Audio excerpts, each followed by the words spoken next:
Marketing, ये शब्द सुनते ही क्या ख्याल आता है? शायद कोई सेल्समैन या फिर टीवी पर आने वाले विज्ञापन, है ना? पर क्या मार्केटिंग की दुनिया सच में बस यहीं तक है? आज हम इसी धारणा को तोड़ने वाले हैं और समझेंगे कि इसका असली मतलब क्या है। अब देखिए, मैनेजमेंट की दुनिया के एक बहुत बड़े नाम पीटर ड्रकर ने एक बार कुछ ऐसा कहा जो सोचने पर मजबूर कर देता है। जरा सोचिए, मार्केटिंग का मकसद ही सेलिंग को खत्म कर देना है? ये कैसे हो सकता है? मतलब अगर बेचना ही नहीं है तो फिर मार्केटिंग का असली काम क्या है? यही वो पहेली है जिसे आज हम सुलझाने वाले हैं। तो ठीक है, अगर मार्केटिंग का काम सिर्फ सामान बेचना नहीं है तो फिर इसका असली मकसद है क्या? चलिए पता करते हैं। और इसका जवाब हमारी सोच से कहीं ज्यादा सरल और मजबूत है। असल में मार्केटिंग ये कला भी है और विज्ञान भी। किस चीज का? लोगों की जरूरतों को पहचानने का और उन्हें इस तरह पूरा करने का कि उससे फायदा भी हो।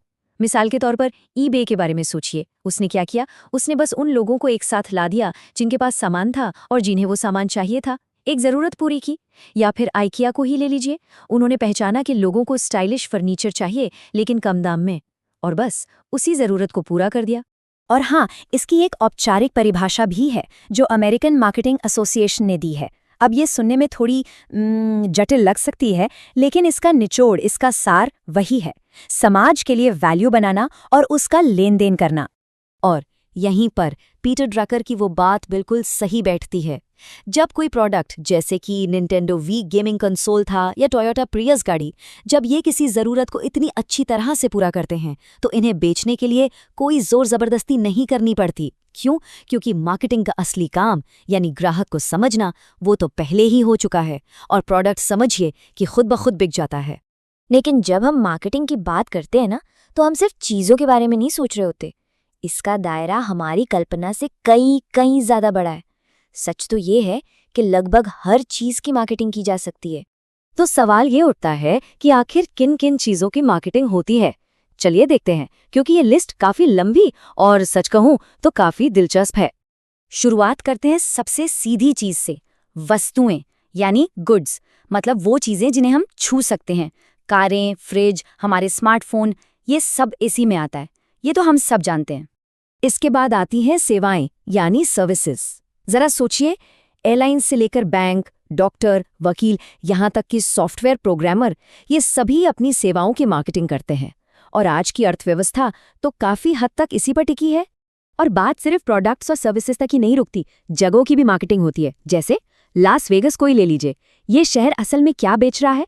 मनोरंजन का एक आइडिया, और इसी आइडिया के दम पर वो दुनिया भर से टूरिस्ट्स और कंपनियों को अपनी तरफ खींचता है।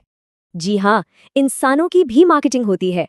कलाकार, बड़ी बड़ी कंपनियों के सीईओज, म्यूजिशियंस, खिलाड़ी, ये सभी अपना एक पर्सनल ब्रांड बनाने के लिए मार्केटिंग का इस्तेमाल करते हैं। ओपरा विनफ्रे या डेविड बेकम इसके बेहतरीन उदाहरण है। और आखिर में विचारों की भी मार्केटिंग होती है।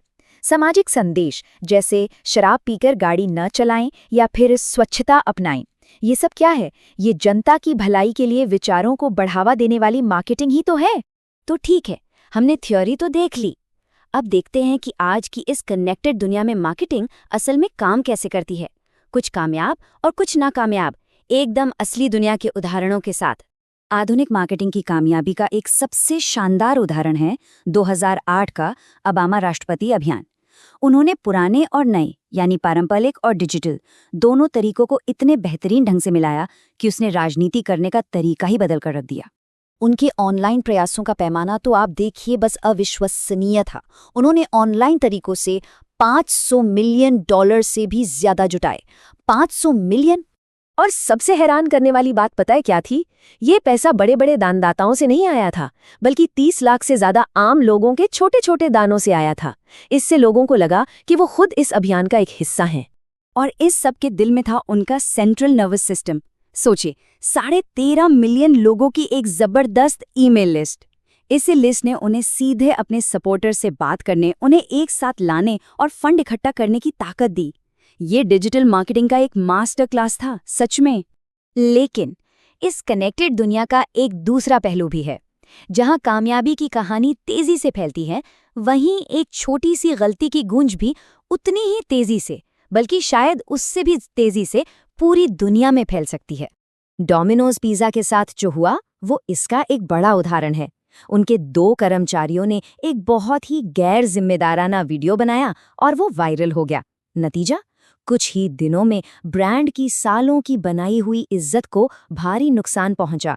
ये दिखाता है कि डिजिटल जमाने में मार्केटिंग कितनी जोखिम भरी भी हो सकती है।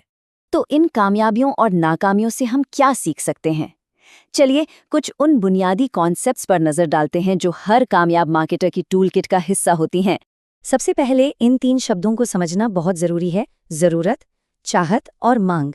देखिए, जरूरतें एकदम बुनियादी हैं, जैसे हमें खाने की जरूरत है। चाहत उस जरूरत को पूरा करने का एक खास तरीका है, जैसे मुझे पिज्जा चाहिए। और मांग तब बनती है जब उस पिज्जा को खरीदने के लिए जेब में पैसे भी हों। अब यहाँ एक बहुत जरूरी बात याद रखने वाली है। मार्केटर्स जरूरतें पैदा नहीं करते, भूख तो पहले से ही है ना? वो तो बस हमारी चाहतों पे असर डालते हैं। और बात सिर्फ उन जरूरतों की नहीं है जो हम बोलकर बताते हैं। एक अच्छा मार्केटर ग्राहक की गहरी सोच को समझता है। कोई कह सकता है कि उसे एक सस्ती कार चाहिए, ये हुई बताई गई जरूरत, लेकिन उसकी असली जरूरत शायद एक ऐसी कार हो जिसका मेंटेनेंस कम हो। और हो सकता है उसकी एक सीक्रेट जरूरत हो कि लोग उसे एक समझदार खरीदार के तौर पर देखें। और आखिर में सब कुछ आकर टिकता है ग्राहक मूल्य पर, यानी कस्टमर वैल्यू पर। ये 3 चीजों का एक खास मिश्रण है: क्वालिटी, सर्विस और प्राइस। जरा सोचिए, जब हम कोई फोन खरीदते हैं तो क्या हम सिर्फ डिवाइस देखते हैं? नहीं, हम उसकी क्वालिटी देखते हैं, मतलब वो कितना चलेगा। हम उसकी सर्विस देखते हैं कि खराब होने पर मदद मिलेगी या नहीं, और हम उसकी कीमत को भी तौलते हैं। मार्केटिंग का असली काम इसी सही बैलेंस को बनाना और लोगों तक पहुंचाना है। तो हमने देखा कि मार्केटिंग सिर्फ बेचने की कला नहीं है, बल्कि ये ज़रूरतों को बहुत गहराई से समझने और उन्हें पूरा करने का विज्ञान है। अब ये जानना दिलचस्प होगा कि इस सारी जानकारी के साथ ऐसी कौन सी इंसानी ज़रूरत है जिसे पूरा करने का कोई नया, कोई बेहतर तरीका खोजा जा सकता है।